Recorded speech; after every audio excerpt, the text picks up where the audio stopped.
चार की, तो या तो ये चार लेगा या चार देगा। ये सब इलेक्ट्रॉन की बात हो रही है ना। किसी को अगर समझ नहीं आ रहा कि क्या चार ले रहे हैं, क्या चार दे रहे हैं, तो ये क्या है, परमाणु क्रमांक का मतलब ही यही होता है कि तत्व में कितने इलेक्ट्रॉन उपस्थित है। ठीक है, तो इसके पास कितने, चार। तो ये चार न तो देगा न लेगा, ये चार क्या करता है, शेयर करता है। और वही किया इसने कि हाइड्रोजन के साथ चार हाइड्रोजन को जोड़ लिया। तो अब हम देखते हैं कि संतृप्त तो समझ में आ गया कि कार्बन कार्बन के मध्य कितने बंध हो, एक बंध हो तो उसे हम क्या कहते हैं, संतृप्त। लेकिन जब कार्बन कार्बन के मध्य कितने बंध हो, दो बंध है। अब मुझे बताओ कि इसको कितने और बंध की आवश्यकता है, चार बनाता है तो कितने और बंध की आवश्यकता है। इस वाले को कितने की, दो की, और इस वाले को भी दो की। मतलब यहाँ पर कितने हाइड्रोजन लगेंगे और सूत्र क्या हो जाएगा इसका, C2 और H कितने, 4।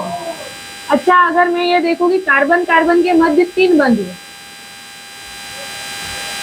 एक दो तीन तो हो गए, तीन इसके भी और तीन उसके भी हो गए, कितने और की आवश्यकता, एक की और आवश्यकता है। तो इसका जाएगा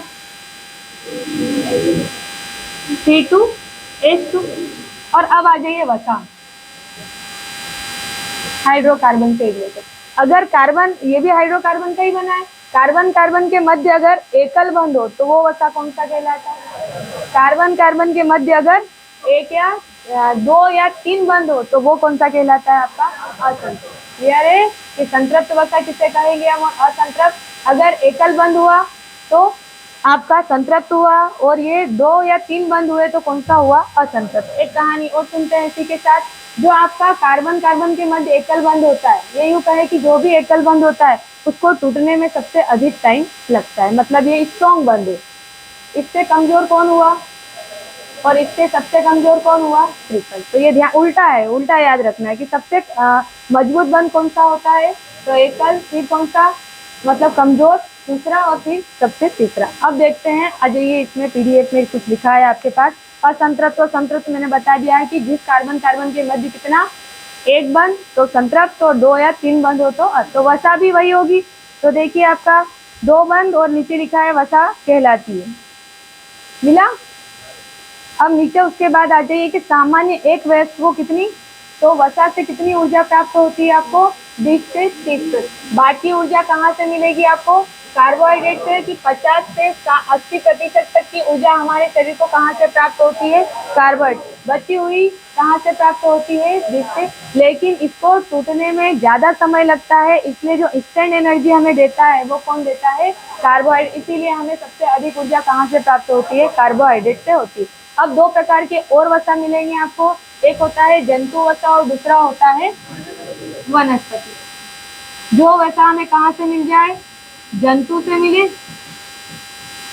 वो वसा कौन सा, और जो हमें मतलब पेड़ पौधों से मिले वो वसा कौन सा, वनस्पति।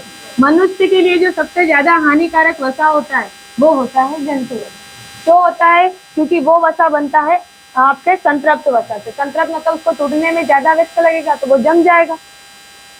ठीक है, तो जैसे हम घी वगैरह खाते हैं, मक्खन खाते हैं, पनीर खाते हैं, बटर खाते हैं, जो भी, जिससे भी हमें वसा मिलती है, तो जंतु वसा आपके शरीर में जाके क्या करता है, कोलेस्ट्रॉल का निर्माण करता है। हालांकि यकृत में कोलेस्ट्रॉल का निर्माण होता है, वो हमारे लिए थोड़ा, अगर कोलेस्ट्रॉल बनता है तो फायदेमंद होता है। लेकिन जैसे जैसे वसा का सेवन अधिक करते हैं तो कोलेस्ट्रॉल की मात्रा क्या हो जाती है, धीरे धीरे बढ़ना शुरू हो जाती है। और जैसे ही बढ़ना शुरू होती है तो आपकी जो धमनियां हैं, और वो भी कहाँ की धमनी, हृदय की जो धमनियां होती है, जहाँ पर हृदय को रक्त मिलता है, जो हृदय के ऊपर वाले भी रक्त तो मिलेगा, जैसे आपके शरीर के विभिन्न अंगों को धमनी के द्वारा रक्त पहुंचाया जाता है, तो क्या हृदय के बाहर वाले को भी रक्त मिलेगा या नहीं मिलेगा, मिलेगा। अंदर तो जा ही रहा है, लेकिन ये काम करेगा तो इसको भी तो ऊर्जा की आवश्यकता है। तो वहां पर क्या करता है, आपका जो वनस्पति जंतु वसा से जो प्राप्त कोलेस्ट्रॉल होता है, वो कोलेस्ट्रॉल यहाँ पर क्या करता है, पपड़ी के रूप में जम जाता है। ठीक है, और धीरे धीरे मोटी चोट बन जाएगी। तो या तो वो क्या करेगा, रक्त का सप्लाई कम कर देगा। दूसरा, कभी कभी क्या होता है, जमी हुई पपड़ी है तो खुल भी तो सकती है, और खुल जाती है तो क्या हो जाता है, ब्लॉकेज हो गया। ब्लॉकेज हो गया तो हृदय घात जैसी समस्या भी